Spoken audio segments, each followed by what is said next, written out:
February 1943. Tunisia. The desert wind crawled over the dunes, whispering through the wreckage of burnt-out tanks and the hollow helmets of fallen men. A young German marksman, Otto Kramer, adjusted his scope atop a jagged ridge. Through the wavering heat, he saw movement. Khaki silhouettes advancing slowly, rifles at the ready. He smirked. The Americans were predictable. Clumsy, overconfident, their weapons crude and unreliable. He steadied his Mauser 98K, the pride of German engineering, 5 rounds of precision steel and deadly reliability. He had been told these new Americans carried some kind of automatic toy rifle, the so-called M1 Garand.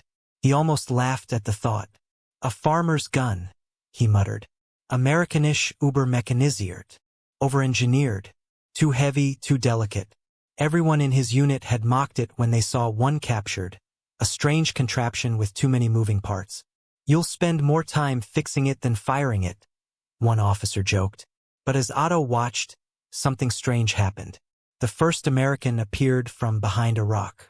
The sound that followed was not the sharp, isolated crack of a bolt-action rifle. It was a rhythm, fast, relentless, mechanical. 8 shots in less than 3 seconds. Dust erupted around Otto's position. He ducked, startled. His comrade beside him fell before he could even work his bolt. The laughter in Otto's chest died before it reached his lips. This wasn't supposed to happen. Just months earlier, in Berlin, a panel of Wehrmacht engineers had gathered to examine captured Allied weapons. When the Garand was laid on the table, one colonel scoffed. Americans and their toys. They build rifles like they build refrigerators. Too many buttons, too much grease. Around the room, laughter echoed, thick with arrogance. Give me a Mauser, any day. That thing will jam before it leaves the factory. They didn't understand that the world was changing. The Mauser 98K was a masterpiece, a descendant of decades of precision. It fired a 7.92 mm round with stunning accuracy.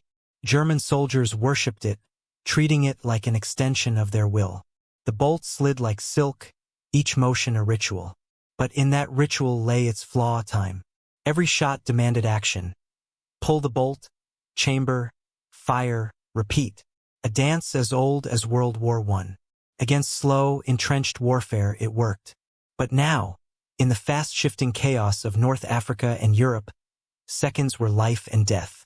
Across the ocean, the Americans had dared to challenge that sacred rhythm. Their answer came from a quiet man named John Cantius Garand, an immigrant who believed machines could think faster than men. His design looked absurd to the old guard. A gas-operated system that reloaded itself using the very force of the bullet's explosion. No more bolt. No more wasted motion. 8 rounds in a single clip, ready to fire as fast as a soldier could squeeze his trigger. To the Germans, it was unthinkable. Why waste bullets? They mocked. War is won by precision, not spray. They didn't yet know that precision and speed were about to marry in steel. In training camps across America, young recruits held the M1 for the first time. The metal was warm in the sunlight, its wooden stock thick and solid. Some struggled with its weight. Others frowned at the strange ping sound when the empty clip ejected. That noise will get you killed, they grumbled. But soon the doubts faded. In live fire, the Garand came alive. Smooth, sharp, relentless. It didn't just shoot, it spoke. Its rhythm filled the air with confidence. The boys realized this was no toy. It was a partner that refused to quit. Back in Tunisia, Private William Bill Rains crouched in a foxhole, clutching his M1 like a lifeline. German snipers pinned his unit behind a dune. The sand hissed under the sun. "Wait for my mark," his sergeant whispered. Bill's heart pounded. The Mauser cracks came in slow rhythm, one pause, another. Then the order came. Bill rose, aimed, and fired. Once, twice, 3 times. 8 rounds before the Germans could chamber their third. The echoes rolled through the desert like thunder. Silence followed. Then cheers. The sergeant grinned. That's how you answer a Mauser. It wasn't just a weapon, it was the sound of evolution. Every shot carried defiance. The Germans, so proud of their mechanical precision, now faced a weapon that broke their rhythm entirely. The battlefield no longer waited for the bolt. The war was accelerating, and the Garand was the engine. In Europe, reports began filtering through intelligence channels. German units described American fire as machine-like. Commanders complained of unending rifle fire, impossible from infantry. They suspected hidden automatics. When a captured Garand was presented to them, the disbelief returned. 8 shots? No manual bolt. One general tapped it against his boot. Impossible. This will fail in the mud. But the mud of Sicily proved them wrong. And the snows of Bastogne would prove it again. By 1943, whispers spread through Allied ranks. You can always tell when it's Americans fighting, a British officer noted. It's that sound, steady, thunderous, like 100 typewriters of death. The Garands' firing cadence became a battlefield signature. Even before soldiers were seen, their presence was heard, rapid, even unrelenting. It was a soundtrack of confidence, something that said, "We can keep firing as long as you can breathe." Still, the insult lingered in German briefings.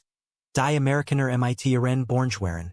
The Americans with their farmer guns. But the irony was blooming. The so-called farmer's gun was outproducing every Mauser in Europe. American factories, alive with steel and sweat, were churning out Garands by the hundreds of thousands. Each rifle a promise that the next generation of warfare would belong to those who dared to think differently. And somewhere in the chaos of Sicily, another German sniper adjusted his scope. He saw the flash of an M1 in the rubble below and squeezed the trigger. Too slow. The American had already fired twice. The bullet struck home. The sniper slumped forward, eyes open in disbelief. The desert, the cities, the fields, they all learned the same truth. The weapon mocked as too complex had become the simplest equation of survival. Speed over pride, progress over tradition. By the end of 1943, the Garand wasn't just a rifle. It was a revolution disguised as wood and steel. And every ping of an empty clip was the punctuation mark of a new kind of war. They called it unreliable. They said it would jam, rust, and fail. But it didn't. It sang. And its song would soon echo from Normandy's cliffs to the forests of the Ardennes, where the same men who once laughed would finally understand what happens when you underestimate American ingenuity. The laughter had been loud. The silence that followed would be louder still. They mocked it, until it fired before they could even blink. A rifle so fast, even its echo scared the enemy. The joke weapon that became the sound of victory. In the winter of 1931, the wind howled through the iron gates of the Springfield Armory in Massachusetts. Snow clung to the rooftops, and inside the great brick workshop, a man in a grease-stained coat bent over a block of steel, his hands trembling with exhaustion. John Cantius Garand was no general, no hero, just an immigrant machinist who believed that precision could save lives. His co-workers called him Quiet John. But behind his silence was obsession. Each clang of metal on metal was a heartbeat in his creation. He wasn't building a weapon out of hate. He was building one out of logic. On his bench lay the early prototype of his semi-automatic rifle, a strange, complex contraption of gears, springs, and tubes. It looked alien next to the solid, traditional bolt-action models lining the wall. Visitors often stared and shook their heads. "Too many moving parts," they'd say. "That'll never survive the mud." The army had tested automatic rifles before. They jammed, overheated, or failed in rain. The idea that a rifle could reload itself after each shot seemed like fantasy. Garand didn't argue. He simply adjusted his design again and again. The weapon had to capture the energy of its own shot, the gas that exploded behind the bullet, and use it to push back a mechanism that reloaded the chamber. That principle, if perfected, could give soldiers the power of 2 rifles in one. But for years, his work was plagued by failure. Springs broke. Chambers warped. The rifle's timing was never quite right. The Springfield engineers mocked him behind his back. "The man's building a typewriter, not a rifle," they laughed. Some officers who visited the testing range watched the rifle jam and muttered, "A fine way to waste the taxpayers' money." One colonel told him directly, "Garand, men fight wars, not machines. Keep it simple." But John Garand couldn't let go. At night, he'd stay behind when the others left, reworking the gas system by lamplight. He studied how heat expanded the metal, how pressure danced through each part. The sound of his small hammer tapping echoed in the dark hallways of Springfield. Each test failure wasn't defeat, it was data. By 1932, his persistence began to pay off. The prototype fired 8 rounds in succession without a jam. It was raw, imperfect, but it worked. He called it the M1. The designation meant nothing yet, but to Garand, it was proof that a dream could breathe. Then came the bureaucracy. Committees, budgets, rival designs. The Army had its conservative thinkers who adored the Springfield bolt-action rifle. They argued that soldiers didn't need more speed, just more discipline. "We won the last war without gadgets," one general boasted. The trials dragged on for years. The Garand rifle was tested, shelved, redesigned, retested. Each delay was agony. At times, Garand felt his life's work might never see battle. In 1936, after nearly a decade of tests and debates, the U.S. Army officially adopted the M1 Garand as its standard service rifle. The decision shocked many. Old-timers called it madness. "You'll have men wasting ammunition, firing like maniacs," one colonel barked. "A rifleman's skill will vanish." Others worried about logistics.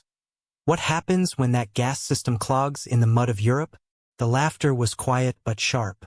Even in victory, Garand felt surrounded by disbelief. But in the workshops of Springfield, production began. The armory roared with machinery. Presses pounding, welders flashing. The rhythm of a nation's heartbeat. American workers assembled each rifle by hand, checking every spring and bolt. The smell of oil and steel filled the air. Women joined the lines, inspecting barrels under magnifying lights. They knew these weren't just weapons. They were lifelines for sons and brothers heading overseas. When the first batches were delivered to the Army, skepticism turned into testing. The soldiers who trained with them noticed something different. The Garand wasn't gentle. It kicked hard, its mechanism clacked loudly, and when the last round fired, the empty clip flew out with a metallic ping. That sound became instantly recognizable. Some called it annoying, others thrilling. But every soldier agreed on one thing: it fired fast. Too fast, some said, smiling as they reloaded. Then came the proving grounds. The Philippines, 1941. In the thick jungles and suffocating heat, the Garand's critics waited for it to fail. Instead, it thrived. Mud, rain, humidity, the rifle endured. Its self-loading mechanism didn't seize or rust. When the Japanese attacked, American troops discovered what Garand had promised. When the enemy reloaded, they kept firing. A soldier in the 31st Infantry wrote home, "It's the first rifle that fights with you, not against you." News traveled back to Washington. The whispers began to shift from mockery to admiration. The semi-automatic rifle wasn't a novelty anymore, it was survival. But across the Atlantic, the Germans refused to see it that way. Their generals had dismissed semi-automatic concepts as wasteful years before. Their engineers focused on perfecting the Mauser, not reinventing it. They believed tradition was strength. By 1942, the factories at Springfield could barely keep up. Tens of thousands of Garands rolled off the line every month. Each rifle gleamed like a promise. And yet, John Garand himself remained humble, still tinkering, still improving. He didn't seek fame or money. In fact, when offered royalties, he refused. "It belongs to the soldiers," he said simply. That year, in the deserts of North Africa, the rifle met its true test. The Germans mocked it once again, until it began speaking in fire. Soldiers who had doubted its complexity began to trust it with their lives. The difference between pulling a bolt and pulling a trigger was the difference between death and survival. Private James Corbett remembered his first firefight near Kasserine Pass. "The air was filled with dust and bullets," he wrote later. "The Mausers cracked slow and hard, but my Garand answered like thunder. I didn't even think, I just fired. 8 rounds, reload, 8 more. I could see the Germans hesitate. They weren't used to that kind of fire. In those seconds, everything Garand had fought for became real. His lonely nights, the laughter of skeptics, the failures. They had forged something that could alter the rhythm of war.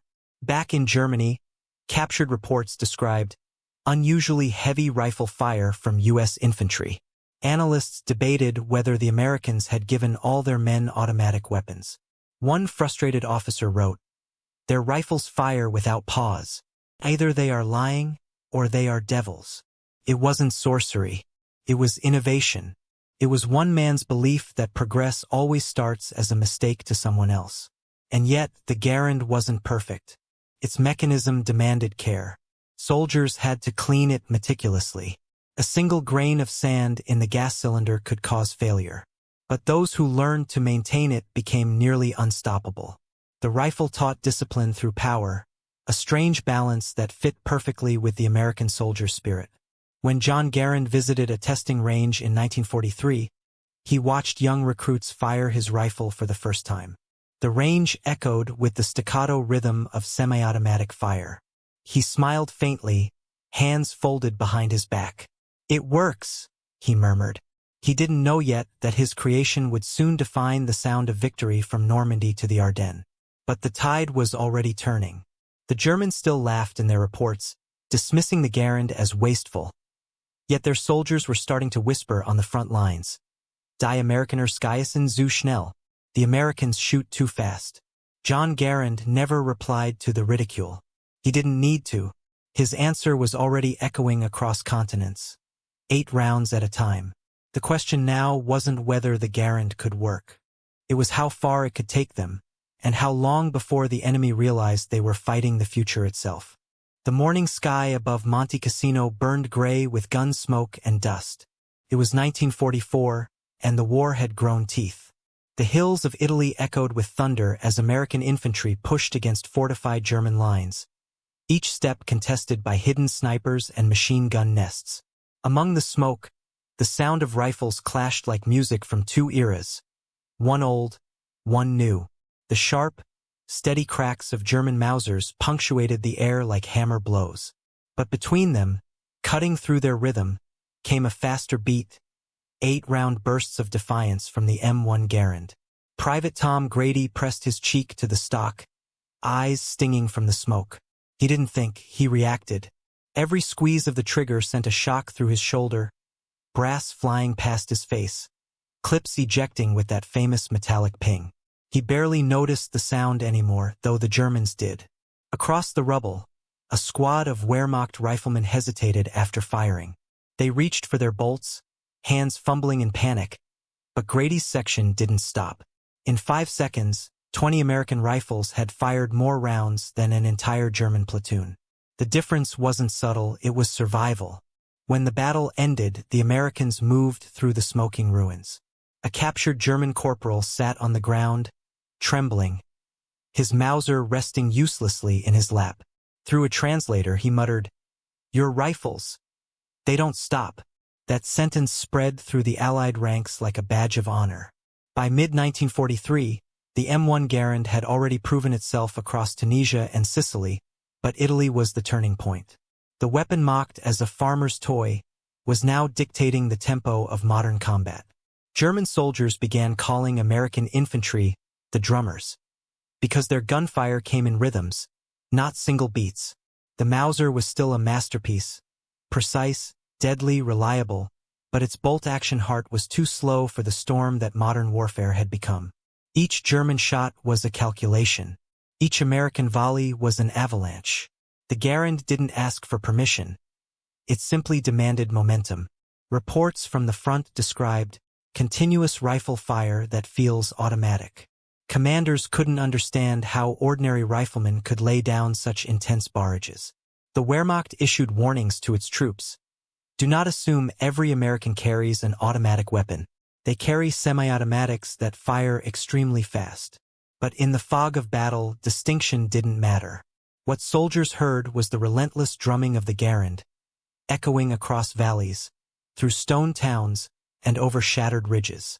On June 6, 1944, D-Day, that sound became the anthem of liberation. As the Higgins boats crashed into Normandy's surf and the ramps fell, waves of young men stepped into chaos with Garands gripped tight. The beach was a storm of bullets and screams, sand erupting under machine gun fire. Yet amid the thunder, the Garands' rhythm persisted. Soldiers fired from behind iron obstacles, from the surf, from the bodies of their fallen comrades. The rifle's weight no longer mattered. The speed did. For the Germans defending the beaches, the first minutes were disbelief. They'd been told the Americans were undisciplined, untrained, technologically inferior. But what they saw were waves of men whose rifles never seemed to pause. Their own bolt-action weapons, for the first time, felt ancient. A German officer near Omaha Beach radioed back to command in shock. Enemy infantry fire appears automatic. Impossible rate for rifles. That was the M1's revolution, not just in mechanics, but in perception. Every sound it made rewrote what the enemy believed possible. The Mausers' deliberate crack was replaced by a new kind of music, faster, harder, modern. At Carentan, at St. Lo, and through the hedgerows of Normandy, the Garand earned its legend. Infantry squads discovered new tactics born from its speed. Fire and movement became instinct. One man could suppress while another flanked, both firing without pause. The rifle's semi-automatic heart turned squads into flowing units of momentum. It wasn't just a gun, it was tempo incarnate. German veterans later admitted it demoralized them. You could feel the difference, one recalled. Every time you reloaded, they were still firing. It made you want to stay behind cover forever. Another prisoner described the ping sound as both terrifying and relieving. If you heard the ping, he said, you knew maybe, just maybe, he was reloading, and that was your only chance. But even that sound carried irony. Many Americans worried the ping would betray them, signaling an empty rifle. Yet in battle, chaos swallowed it. The few Germans who tried to exploit it often never got the chance, because while one rifle pinged, 3 more still fired. The sound became symbolic, not weakness, but inevitability. In the forests of the Ardennes, that inevitability turned to fury. December 1944, the Battle of the Bulge. Snow covered the trees like ash, and frost bit through gloves and uniforms. The Americans, surrounded and freezing, huddled behind fallen logs, rifles resting on their knees. German armor advanced through the fog. The air was so cold the breath from each soldier hung like ghosts. Then came the ambush. As the first German column entered the clearing, the Garands opened fire. Rapid, overlapping bursts echoed through the trees. 8 shots, reload, 8 more again and again. The snow danced with sparks. German infantry stumbled, shocked at the unending rhythm. It sounded like dozens of machine guns, one survivor later said. But it was just men with those damned rifles. For the Americans, the Garand became more than a tool. It was defiance made tangible. When ammunition ran low, soldiers shared clips like lifelines. When rifles jammed, they fixed them with frozen fingers because failure wasn't an option. It was the difference between retreat and survival. By early 1945, the statistics told the story that the battlefield already knew. The M1 Garand gave the average American infantryman 3 times the sustained firepower of a German soldier armed with a Mauser. Cut reload time in half. It fired with accuracy up to 500 yards and could cycle 8 rounds in less than 3 seconds. In close combat, those numbers weren't just facts, they were fate.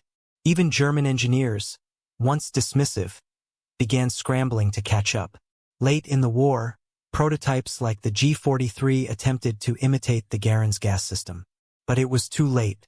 Factories were bombed, materials scarce, morale broken. The rifle that had been mocked now dictated the arms race itself. At headquarters, General George S. Patton received his own Garand and fired it personally on a range.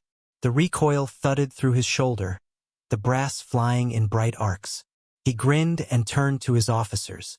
"Gentlemen," he declared, "this is the greatest battle implement ever devised."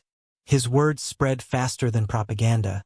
They became scripture for every American soldier who carried one.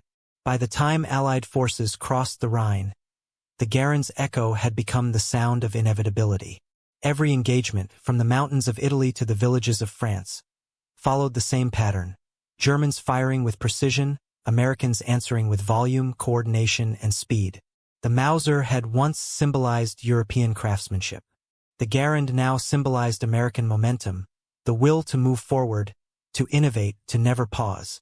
In the ruins of Aachen, a captured German sergeant stared at a stack of Garands leaning against a wall. "We didn't lose to men," he said quietly. "We lost to their ideas." It wasn't just pride. It was truth. The Garand had redefined infantry warfare. No longer did soldiers fight as isolated marksmen. They fought as living engines of firepower, synchronized, adaptable, unstoppable. The battlefield itself had evolved. As spring came and Europe began to crumble, one could still hear it, that distinct metallic symphony. The Garand's 8-round chorus, cutting through smoke and screams, declaring the arrival of a new kind of war. The weapon that had been laughed at now stood as proof that progress always sounds like noise before it becomes music. When the Germans first mocked it, they thought they were ridiculing a machine.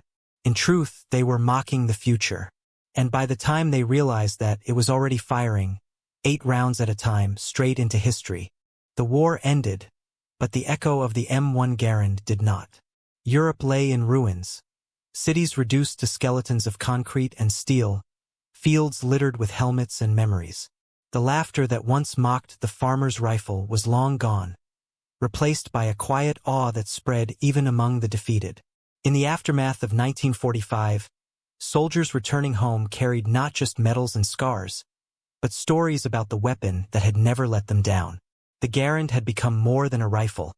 It was a companion, a voice, a heartbeat that had followed them from the deserts of Tunisia to the forests of Belgium. On the docks of New York, young men disembarked from troopships, each with an M1 slung across his shoulder, its metal worn smooth by months of combat. Some kissed it before turning it in. Others just stared, knowing they'd never hold anything like it again. In their minds, the sound of that metallic ping was tied forever to the moment they had survived. The rifle had given ordinary men the power to fight professionals and win. John Cantius Garand watched the victory parades from afar. The man whose hands had forged the weapon of democracy never sought attention. He didn't attend ceremonies or demand royalties. When Congress offered him financial reward, he declined. "It belongs to the soldiers," he said again, with the same humility he'd carried through every failure and success.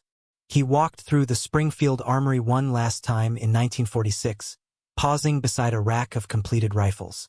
Over 5 million had been produced by then, each stamped with the legacy of his persistence. In Germany, the irony cut deep. Engineers and officers examined captured Garands, turning them over in disbelief. Too heavy, too complex, they had once said, the very words that had sealed their technological fate. Now they studied the same design with envy. Their own semi-automatic experiments, like the G43, had come too late, rushed, unreliable, desperate. Pride had blinded them, and the price had been empire itself. The Mauser 98K, the old warhorse, was still respected, but it had become a relic, the symbol of a doctrine that refused to evolve. The post-war years saw the Garand carried into new conflicts.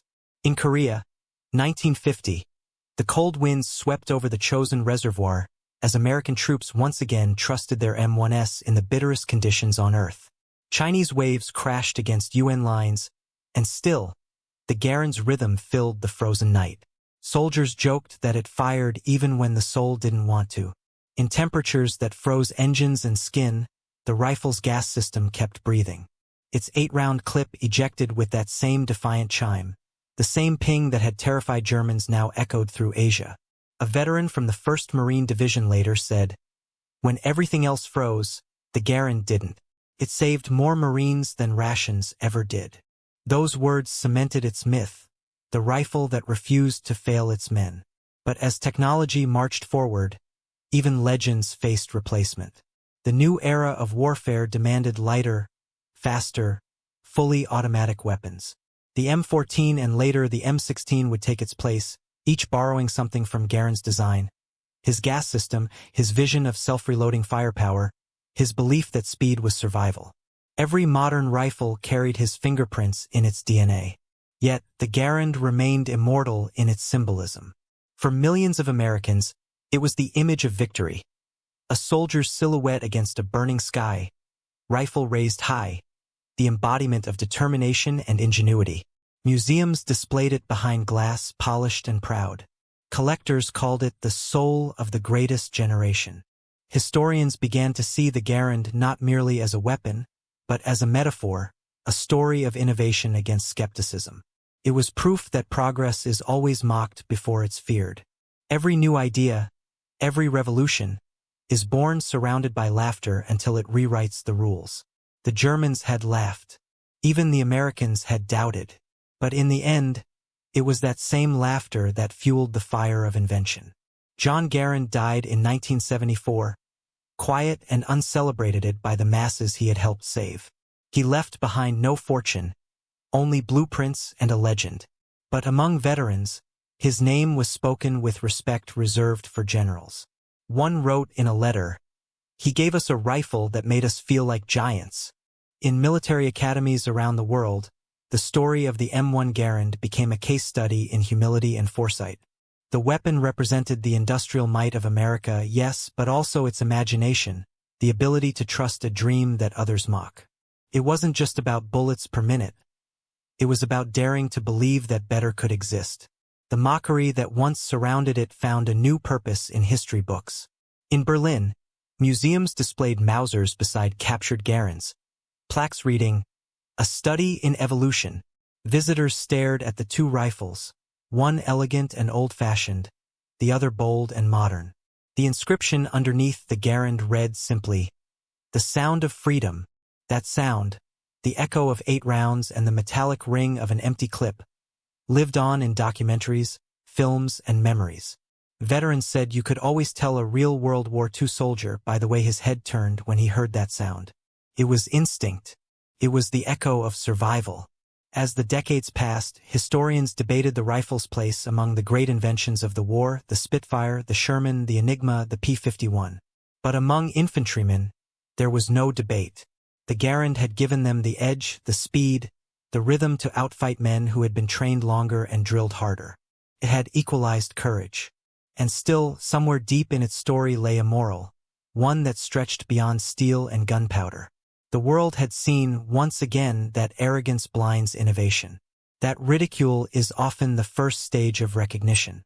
And that true revolutions don't arrive with applause, they arrive with resistance. The Germans laughed at the M1 Garand. The Americans doubted it. But when the smoke cleared, it stood as proof that belief in better machines and better minds wins wars as surely as bravery. As the century turned, its echo faded into history, yet its lesson remained painfully alive. In every laboratory, every workshop, every startup where someone dares to build something strange and new, there lingers the same choice: mock or believe. One can still imagine John Garand at his workbench, sleeves rolled up, eyes fixed on the small spark between failure and success. Perhaps he heard the laughter even then. Perhaps he smiled, knowing that one day, those same voices would call his creation the greatest battle implement ever devised. In the end, the rifle outlasted the men who mocked it, the generals who doubted it, and even the nation's wars. It became timeless, a relic of courage, a symbol of innovation, a melody of defiance in steel and wood. The first shot had been mocked. The last shot had ended an empire. And when the final clip flew free with its ringing note, it wasn't just the sound of a weapon reloading. It was the sound of a world transformed. They called it a farmer's gun, the veterans would say, smiling. Funny thing is, it harvested victory. Over 5 million rifles. Millions of lives changed. One man's stubborn dream made real.